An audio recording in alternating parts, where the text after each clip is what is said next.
What's up, guys? I'm randomfrankp, back with episode 242 of Room Tour Project, the series where we show off some of the best setups to give you some ideas and inspiration for your own setup. And this week, a clean and minimal edition. Last time we did one of these, it got like no views. What the hell? Thought you guys liked these. Either way, if you see anything you like, I'll have it all listed for you in the description down below, so you can check out all the gear and hardware. But we'll kick it off now. 242 right after this.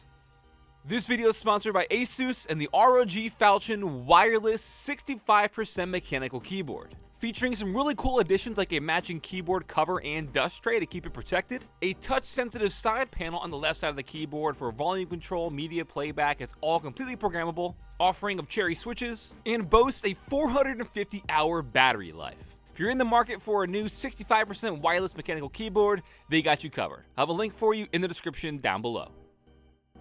First up today, we have Cong L, and this one is just the definition of clean and minimal. I mean, take a look at that desktop. There's pretty much just the essentials going on.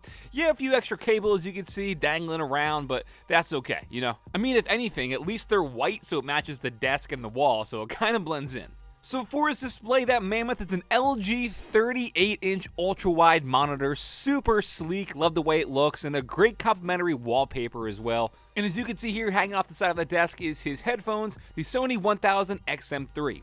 For the rest of his peripherals, the Logitech G915 TKL with the Logitech G305 on the Razer Pro Glide, so all wireless peripherals here. Then checking out his PC, he has the NZXT H510 Elite in white off to the right side of the desk with a Ryzen 9 5900X CPU cooled by the NZXT Kraken X63 AIO on an MSI B550A Pro motherboard, 32 gigs of G.Skill Trident Z RGB RAM, and an NVIDIA RTX 3060 Ti Founders Edition. How in the world did you find one of those? Then a little peeky poo underneath the desk, you can see he has all the cables and power bricks and stuff mounted up top, and one of the little cable gutters there doing all the work pretty much for that cable management. Remember, out of sight, out of mind. So altogether, Chong, as I said before, with just the essentials here for this setup, I would recommend, spicing up the room a little bit, adding just something else, because it does seem pretty bare right now. I don't know if you moved in recently, or if you got plans to upgrade the room a bit, but just something else around the room. I think bring the setup together a little bit more, tie it together nicely. And if you can find a way to mask those two white cables coming down from your monitor, so it's all just a seamless setup, I think it'd do some wonders. Now we've got Dylan with a really nice all-white setup and a bit of a topo theme, I believe I spot. Yep, that's what's up. It's weird because it's topographic, but people say topo, so, topo, sure. Checking it out, his monitor here is a Gigabyte M27Q. It's a really nice 1440p, 170Hz gaming monitor, black and white topo wallpaper as well. And that is mounted on an arm, as you can see off to the right side, that bracket coming down mounted to the desk. So it does give it a more, floating seamless appearance right underneath the monitor. Also, it being white obviously helps mask it. Into some of the speakers on each side, we have the Bose Companion 20, and yes, that topo desk pad there is the randomfrankp novel keys. These were in stock recently. I hope they still are. The black one sold out, but this light gray one might be. It'll be down below. Then for the peripherals, the main peripherals here, we have a KBD Fans low aluminum profile case, so a nice custom build, white keycaps, white braided cable, even the white LEDs inside to make it really shine and glow nicely. And the mouse here is the Ponage Ultra Custom, their Ergo Edition. Tell you what, it's a pretty nice peripheral setup. Then in the back, you can see his shit stack with the Shit Modi 3 DAC and the Shit Magni 3 amp, and they are powering his Mashup and Sennheiser HD6XX for the headphones. And then, of course, still going along with the theme, one of my favorite cases out there from Fractal, it's their Meshify C case in all white. Inside's a Ryzen 5 3600 CPU on an ASRock Steel Legend X570 motherboard. Got 16 gigs of Corsair Vengeance Pro RGB RAM, then a Sapphire Nitro Plus RX 5700 XT GPU. And I'm really liking the white and black hardware inside, matching everything. White braided cables, definitely looks clean. So really good stuff, Dylan. Not any RGB here. We're literally just white LEDs all across the board, fitting in with the theme perfectly. Oh yeah, and I always get questions about the chairs and desk and people setups, but I can only read what specs I'm given, Sometimes they provide it, sometimes they don't. So in this case, I do have some specs for the chairs and desk. It'll be dropped down below with everything else. Now we've got Elysian Composer, and this one is, slightly a bit more on the busier side, but I still think it fits that clean and minimal vibe to me because it's my show and I tell you what's clean and what's minimal and what's not. No, but this one's cozy, and I think cozy kind of fits in with the setup theme as it is. If you disagree, I'll just delete my channel. So checking it out, I'm loving the vibes here. Lots of really nice colors going on, all blends nicely. Lots of like trees and plants around the room as well. And at nighttime, not only is the setup outlined in RGB, but so is the bed right next to the setup as well. But in the daytime, you want more, natural light in, give those plants that well-needed energy. No RGB, but still looking really nice and gives it a more natural look all across the room.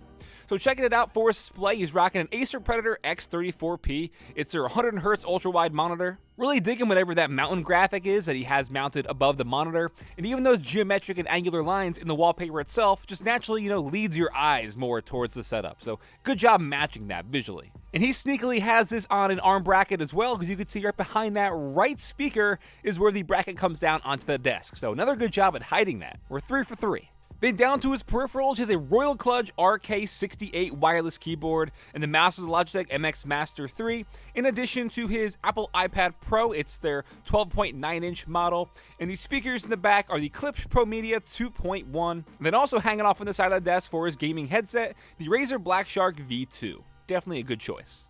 Now this entire setup is ran and powered from this laptop you could see here sitting on the shelf, and I don't have a name or a model of the laptop at all, just some pretty impressive sounding specs here, including a 17.3-inch 4K display, an i9 9900K CPU, 48 gigs of RAM, and an RTX 2080, all jam-packed into this laptop. Wish you would tell us what the name is, buddy. I'm not calling you a liar, I just need to know you're a truther.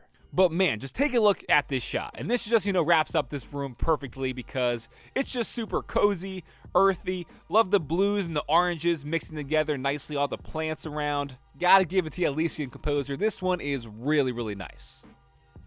Next up is Matthew, and this one gives me like a really productive vibe, Like I sit down here, I don't know if it's all like the bright lighting and stuff or the white, but I feel like I sit down here, I mean business. My work is getting done. Checking out some of the gear and hardware, that single monitor is a Dell UltraSharp, 24 inches, and this setup is also powered by a laptop you can see over there on the left side, which is an Asus 15-inch slate gray notebook. Don't really know the specs, unfortunately. I do wish I knew more about the room because it does seem sort of cramped. Like a lot of these shots here are all pretty, narrow and closed in. So if he is working with a smaller room, it's really good to see that this compact setup here has a lot of good stuff going on. So he's doing a lot with the limited space he may have. Again, I'm not 100% sure. Checking out his peripherals, they are a Yenkee YKM Tendency keyboard and mouse combo. Not too sure about that exactly, but it could be a product that's pretty popular overseas. Then mounted behind the setup in the monitor, he has the IKEA Skadis Pegboard, very, very popular. Great for organization, got some pictures and stuff up there. Also adds a lot, I think, visually to the room and the setup. So for actual setup gear and hardware, that pretty much does it for this one. Again, wish Matthew gave us like a wide shot of the room so we could see what he's working with here. Before a productivity desk setup like this, definitely looks real nice. Now we're going to toss it over to Mike, and he's going to tell you all about his 2021 desk setup. What's up, my friends? Mike again. Glad to have you guys back. I'm super excited to share with you guys the key changes that I made to this space that works for my needs as a full-time content creator on YouTube and Instagram. For the monitor, I've been using a 34-inch ultra-wide monitor by BenQ. This is specifically designed for digital content creators. It has a lot of useful color profiles, and it comes with a super adjustable stand and a built-in KVM switch. This allows me to switch between different computers without needing to unplug my mouse, keyboard, and speakers, which is super useful. Anyways, I love the ultra wide screen. It's like having two screens in one. It's also super useful using 3 windows as well when I'm researching, scripting, or editing videos. Moving along, the next thing that I added was this desk shelf. This is one of the most important additions to my desk. The wall at the top gives it a very natural and warm look to the desk and really elevates my entire setup. As for function, the shelf can act as a speaker stand, keeping my speakers at a higher level close to my ears. I can leave my iPad on it, so it's like an iPad stand as well, and it also has a lot of compartments for storage. On the right hand side, there's a sliding tray that houses all my essentials. I can also hide the keyboard underneath the shelf so that I can free up more space for other uses. So using this shelf is great because I can access a lot of things at arm's reach. And on the other side, my Mac Mini is also hidden well underneath the shelf, so it hides all the cables and wired mess behind it. And moving on to peripherals, I'm still using the same Logitech G502 for gaming and the Ergo MX for video editing. The new upgrade here will be the keyboard. I'm using the Logitech wireless mechanical keyboard with the blue clicky switches, and man, typing on this is so satisfying because it's more clicking than clacking sounds. The keyboard's wireless connection has been great with my Mac Mini, and since my iPad is usually right in front of me as well, I love how I can easily switch to typing on my iPad just by connecting it through the Bluetooth mode on the keyboard. As for speakers, I'm using the iLoud Micro. I use this for video editing a lot, and the sound is super accurate for me to monitor my audio levels. It's also got a lot of settings on the back to fine-tune the sound, and they even have a built-in kickstand to get it to the perfect angle. And since getting these speakers, I don't really use headphones for editing videos, but when I don't want to disturb my wife sleeping in the other room, I've been using the Drop Pandas, and they're definitely the best sounding wireless headphones that I've tested so far. Right now, I'm using the Herman Miller Embody Chair. It's really good for your back if you like sitting in a more reclined position, and it also gives you a lot of flexibility in how you sit. You can move around in it, you can stretch, and you can sit cross-legged in it because of its flexible backrest and soft foam seat. Besides the ergonomics, I just love how incredible this chair looks. The fancy design with the black and blue color schemes really matches my setup. It also makes the entire space look more like a battle station, so sometimes when I'm sitting in it, I feel like I'm in the pilot seat of a Gundam. As for my computer, I'm still using my Mac Mini setup with the same eGPU and external storage. And that's it for now, guys. Thank you so much for watching, and I'll see you in the very next video. Bye! Alright guys, that'll wrap it up for episode 242 of Room Tour Project. Hope you all enjoyed. If you did, give it a big thumbs up to show your support. Don't forget, check the links in the description down below for all the gear and hardware you saw in this episode, plus some very simple instructions on how to submit your setup if you'll be possibly considered in a future episode. Feel free to follow me on Twitter at randomfrankp, and lastly, if you haven't already, hit that subscribe button. Hope y'all enjoyed. Have a good day.